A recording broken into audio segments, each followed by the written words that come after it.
Я никогда себе не прощу, если буду знать, что существуют еще зубы белее у меня. Есть люди, которые не спрашивают, сколько стоит. Этому нельзя научиться, человек должен чувствовать. То есть доктор должен быть артистом. Стоматология, она непростая, потому что ты должен уметь делать руками.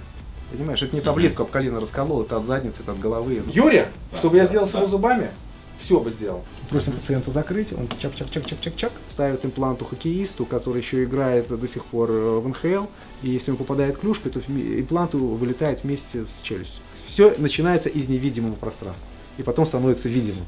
Вот. Это все видимые вещи. Вот. Но за ними всегда стоит дух, что-то невидимое. Да вот это невидимое, это есть доктор. Что, скучаешь по Березкам? По Березкам не сильно, вот сосны люблю. В Сочи не попал, а если в Сочи попал, то тоже было здорово. Я готова, все, хочу. Вот хочу, мне вот реально этого не хватает. Мне мешает это пожить. И мы делаем, все очень довольны. И правда выходят девочки замуж. Как только ты встречаешься сейчас общаться с человеком, первое, на что ты обращаешься, хочешь ты или нет, ты всегда смотришь на зуб. Первая работа, которую мы делали, Валерий Леонтьев, мы сделали ему прекрасную улыбку, он очень доволен. Мы переделали его работу. Потом мы работали с Ирочкой Аллегровой. Кто это тебе сделал? Есть же доктора, которые вот аккуратно так работают. Знаешь что, потом смотрю, это я делал. Сам себя не похвалишь, а никто не похвалит. Филиппу ты рекомендовал бы что-то вот изменить? А у него там все в порядке. Улыбка ценится очень просто. Ты взглянул, должен быть красиво. Все. Вот человек улыбнулся, ах, гармоничный, класс. Все хотят выглядеть хорошо. От этого зависит, на какой жизненный опыт вы получите. Красивые люди живут более интересной жизнью.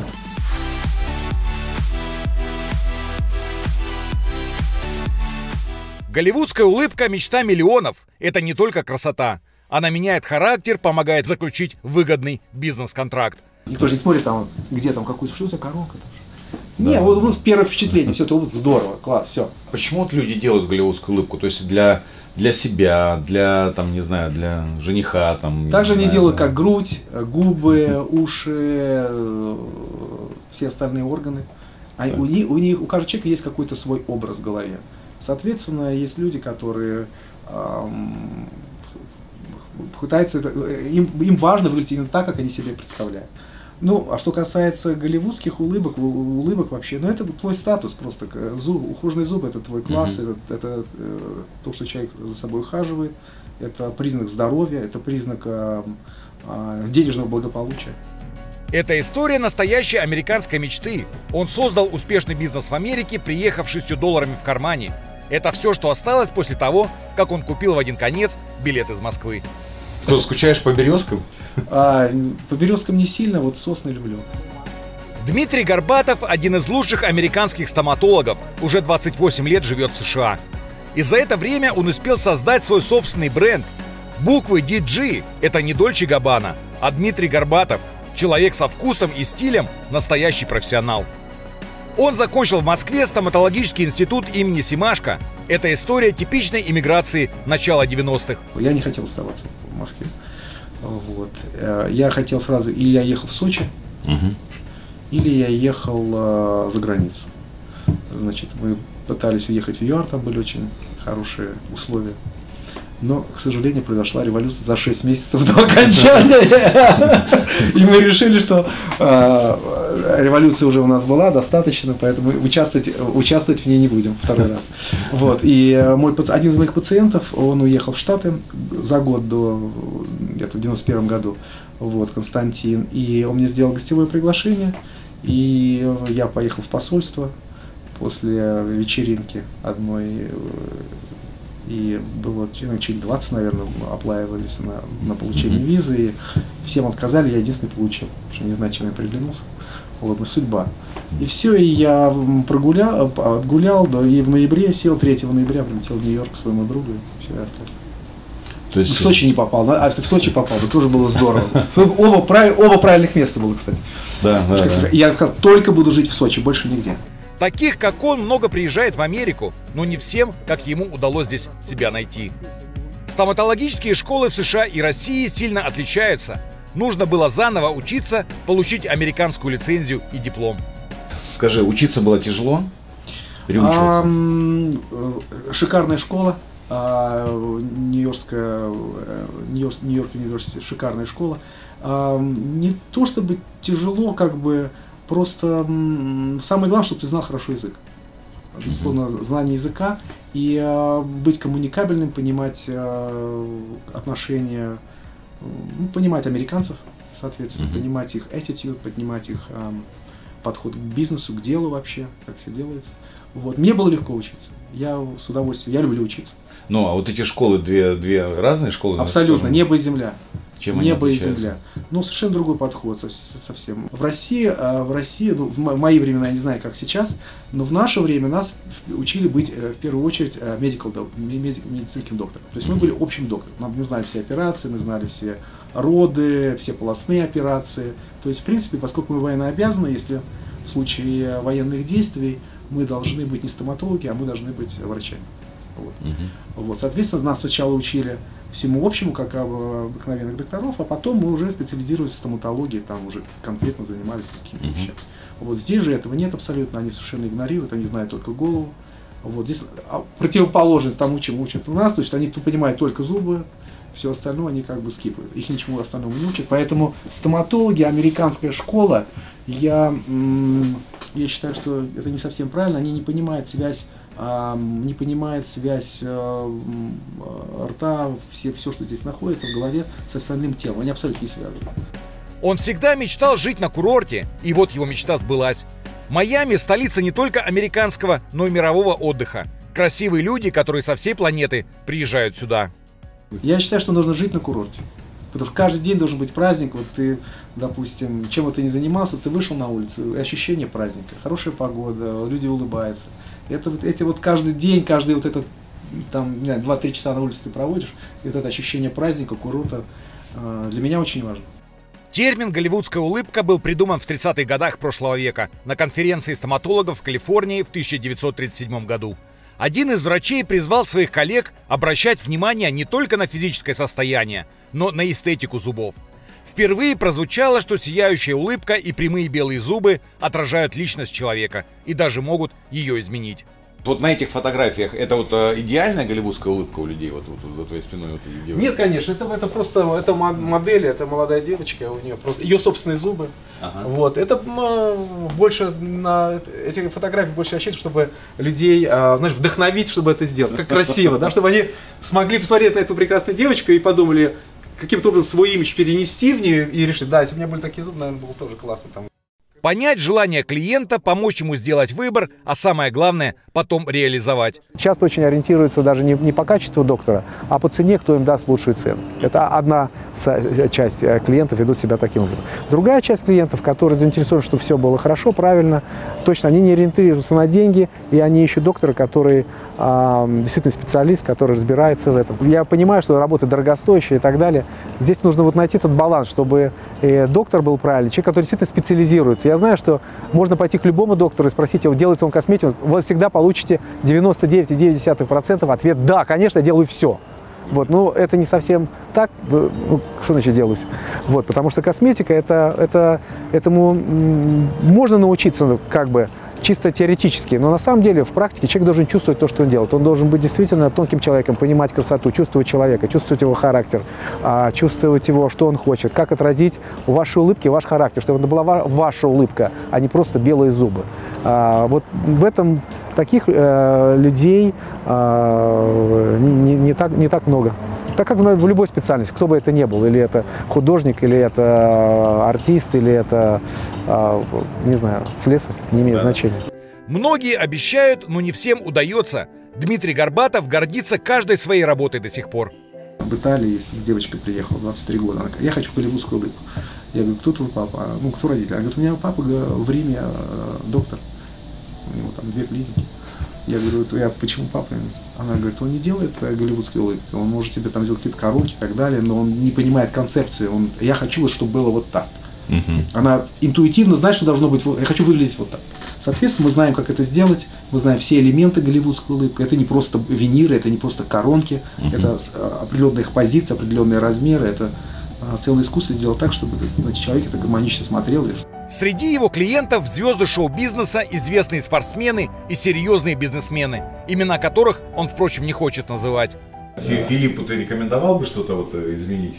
А у него там все в порядке. Ты лупку сделал такую? Да, Валерчики, да, конечно, мы сделали, уже, наверное, прошло лет 12, наверное, уже.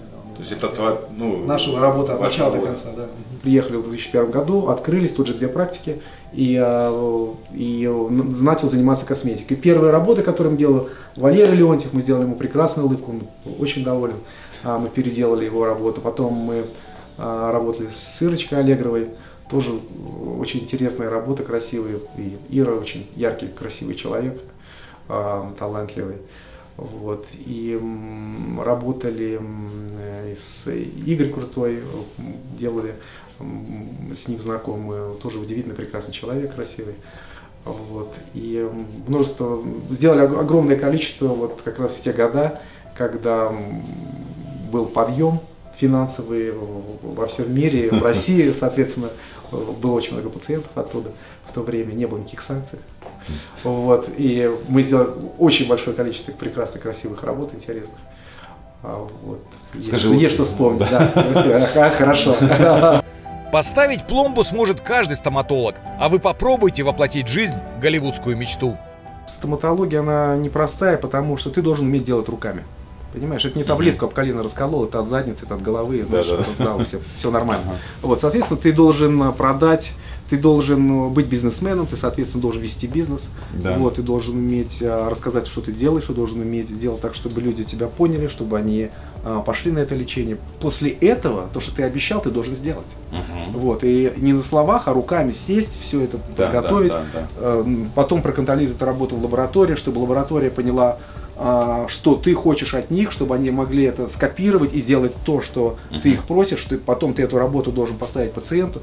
Соответственно, то, что хочет пациент, и то, что делает доктор, должно быть одно и то же, а не то, что он хочет одно, ты сделал другое, техник сделал третье, вот, и ты потом ему пытаешься это поставить в рот, понимаешь? То есть это, соответственно, несет определенный стресс.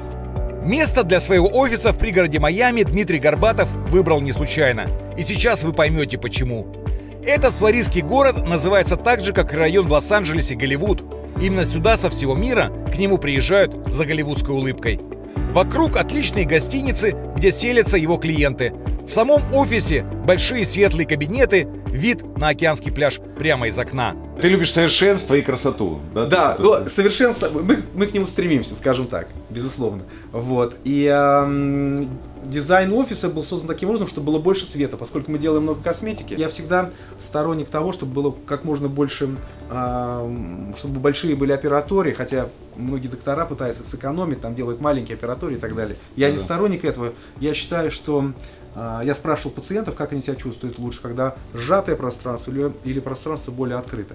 Люди чувствуют себя более удобно, менее стресса, когда пространство открыто. Мы хотим, чтобы люди себя чувствовали удобно, комфортабельно. От этого зависит и так, как человек, как проходит процедура и как она потом, как человек заживает. Это монах, который знаменит тем, что он всегда смеялся.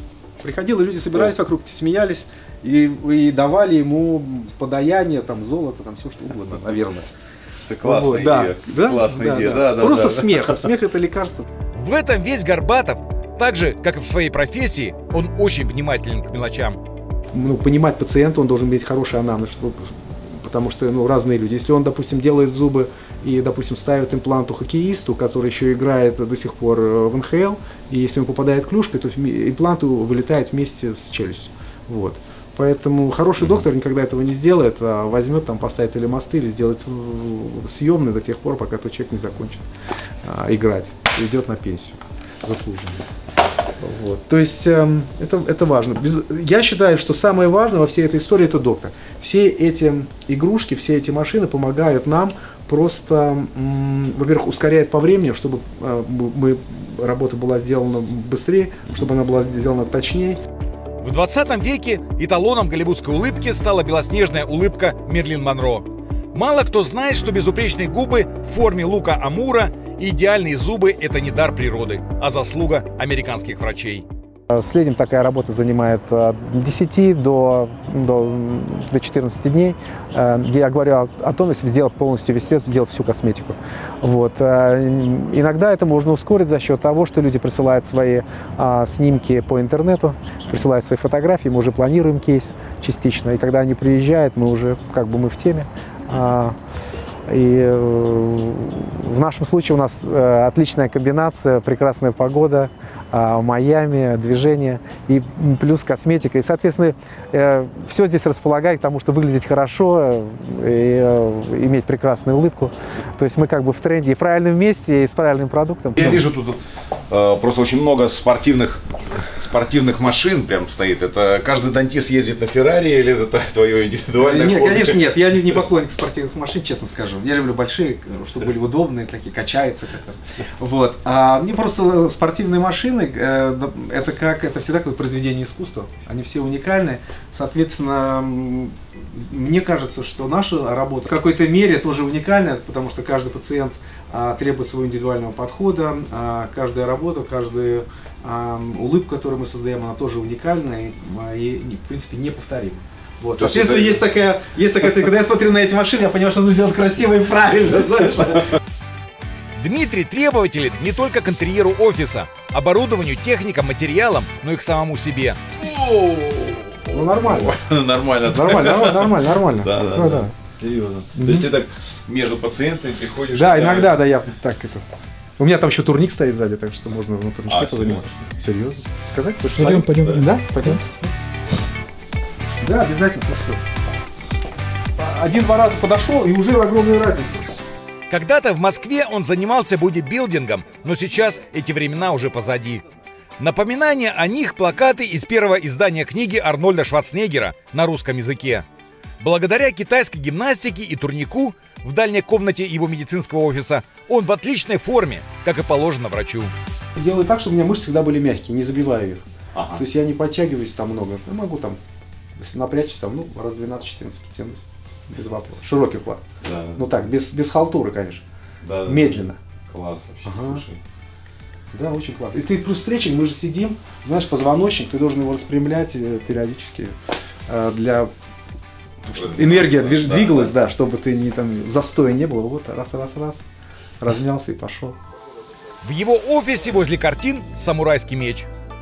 Это символ точности, это символ энергии, мужественности. Это символ, мужской силы. Да, сила такой, энергия, да, активности. Это дает тебе возможность чувствовать себя. Мы же все по жизни, в принципе, люди, которые... Мы все являемся warriors, все являемся бойцами. Если ты человек мягкий, человек тонкий, тебе обязательно нужно заниматься какими-то искусствами, которые более жесткие, чтобы сбалансировать свою мягкость, не завалиться в нее. Ну вот это помогает мне удерживаться на краю. Создание голливудской улыбки – это кропотливая работа, искусство, которое удается не всем. Мало быть просто хорошим дантистом, нужно быть дизайнером, психологом, творцом и художником, который видит всю картину целиком. Юрия, чтобы я сделал с его зубами, все бы сделал. У Юры классика. То есть у него, если посмотреть, у него коллапс байт, у него закрытый прикус. Что у тебя происходит? У тебя твои зубы, если взять пропорцию твоего тела, твой рост, размер твоего лица, губы, нижнюю часть лица, то твои зубы, они меньше, чем в принципе они должны быть. Вот, то есть, когда ты улыбаешься, соответственно, твоя улыбка, она называется hidden smile, то есть ее не видно. Вот. И плюс ко всему, это произошло за счет того, что существует у тебя discrepancy между размерами челюстей, между размерами твоих челюстей и размерами твоих зубов. Пословица «встречают по одежке» уже не актуальна. Просим пациента закрыть, он чак-чак-чак-чак-чак-чак. Сегодняшний мир встречает по улыбке, и это то, что при первой встрече сразу бросается в глаза. Жизнь многих клиентов и клиенток доктора Горбатова круто изменилась после того, как они стали обладателями голливудской улыбки на лице. Такое бывает, что приходят, говорят, вот хотим вот там, замуж выйти. Да, конечно, безусловно. Да, бывает. Причем мне очень довольно часто. Да, вот. И приходит и говорит, я знаю, я так недоволен своей улыбкой, я не улыбаюсь, та-та. я хочу, вот обязательно, уже я знаю, что я готова, все, хочу. Вот хочу, мне вот реально этого не хватает. Мне мешает это по жизни. И мы делаем, все очень довольны. И, правда, выходят девочки замуж, встречаются. Я думаю, что, безусловно, они совершенно по-другому выглядят после этого. Но у человека меняется его отношение к себе, он становится более confidence повышается, и у него меняется даже поведение. Понимаешь, он становится более самоуверенным, он становится более активным, он становится более такой, знаешь, он верит в себя, да, меняется, человек меняется. То есть это очень важно, меняется даже человек характер какие-то. Интересно, да, интересно, так взаимосвязано. Да, и ты знаешь, когда и все же энергия, если человек внутри испытывает определенные эмоции, и они позитивны, они тут же отражаются в мире какими-то позитивными событиями, встречами и так далее. И все это взаимосвязано, и вот улыбка является как раз, наверное, тем кулаком, который... Мы больше всего этого пока никто не видит там наш ноготь там где-то на ноге. Когда мы улыбаемся, первое, что это же все впереди находится.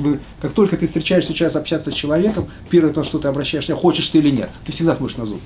Ты не смотришь там на левую бровь. Он и сам постоянно улыбается. Чувство юмора, которому может позавидовать Comedy Club. В каком-то последнем зубе там не пишете, это как маркировочку, как на картинах художники. Горбатов там. Печать, да. Как дочь кабана висит. Она пишет, действительно, да. Делает на коронках, делает такой, как роспись, и глазирует, да, действительно. Я видел пару раз, да. Пару раз. Лого, да, на заднем, до зуба. Но если пациент разрешит, да. Иногда, то есть надо спрашивать, да? Ну, представляешь, у тебя во рту там подписи, и каждый подписывает свою коронку, представляешь? Открываешь тебе журнал здесь Times. Модно, что сейчас многие же, не знаю, какие-то бриллианты там на зубы ставят. Это в 70-х. Это уже прошло, да, это уже прошло. Я уже убирал, да. Я ставил тоже когда-то.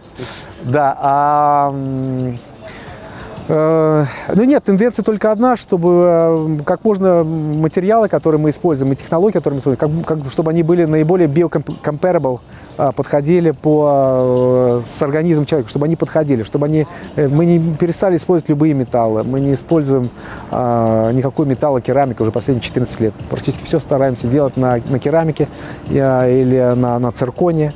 В цирконе есть немножко металла, но не такое количество, как в откровенных сплавах. Мы используем цирконевые импланты. Если кто-то хочет, чтобы меньшее количество металла было во рту, мы используем цирконий. То есть, в принципе, это просто ориентировка на здоровье больше. Люди стали более осведомлены о том, как состояние полости рта, его здоровье влияет на общее здоровье человека. И, в принципе, рот – это номер один причины всех инфекций, болезней, включая аллергии, заболевания Паркинсона и миллион других разных заболеваний.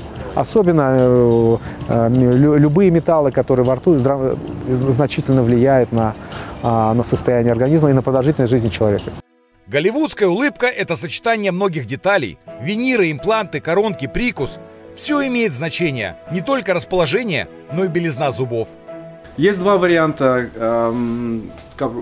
пациентов. Одни люди, которые хотят, чтобы все было натурально, совершенно ничего не было заметно, что это сделано. Тогда, соответственно, выбираются определенные цвета. Не выбирается один цвет обычно, там винир, или это целокерамические коронки. Мы работаем с одним техником, который делает нам косметику, только один человек. Это не коммерческая лаборатория, это семья одна, муж и жена. Вот, соответственно, они накладывают там 7-8 слоев керамики. Это не монолитные коронки, которые выглядят как майка у девочек. Вот, соответственно, это дает живость, прозрачность, вот это вот, когда ты смотришь на работу, и она абсолютно живая, она дышит. Вот. И есть люди, которые не хотят, они хотят, чтобы мне, он говорит, ну какой самый яркий цвет? Я ему говорю, ну вот такой вот. Вот. А он говорит, вот я хочу такой цвет. То есть это attitude человека, да, это его характер. То есть есть люди, которые такие альфа-мен или альфа-вумен, знаешь, и они хотят самое яркое. Сам он говорит, я никогда себе не прощу, если буду знать, что существуют еще зубы белее, чем у меня. На первый взгляд кажется, что ему все легко дается. Человек, который дарит голливудские улыбки, живет в Майами на океане, и он счастлив во всем. Скажи, тебе зубы что делал? Или тебе зубы, или у тебя натуральные зубы самому? Натурально. Я только себе косметик решепить немножечко делал, там, полировал их, выровнял, чтобы прилично смотреть. Сам? У тебя потому что отличные зубы. Я вот в зеркало смотрю как раз, раз. Он советует не экономить на здоровье, чаще улыбаться и тщательно подходить к выбору врача. Казалось бы, простые советы, но в суете сегодняшней жизни до сих пор мало кто следует им. Я хотел бы пожелать всем как можно чаще улыбаться, господа и дамы. Улыбка продлевает жизнь. Ухаживайте за собой, любите себя, позволяйте себе роскошные улыбки. Желаю вам здоровья, долгих и счастливых лет жизни. Всего хорошего. До свидания.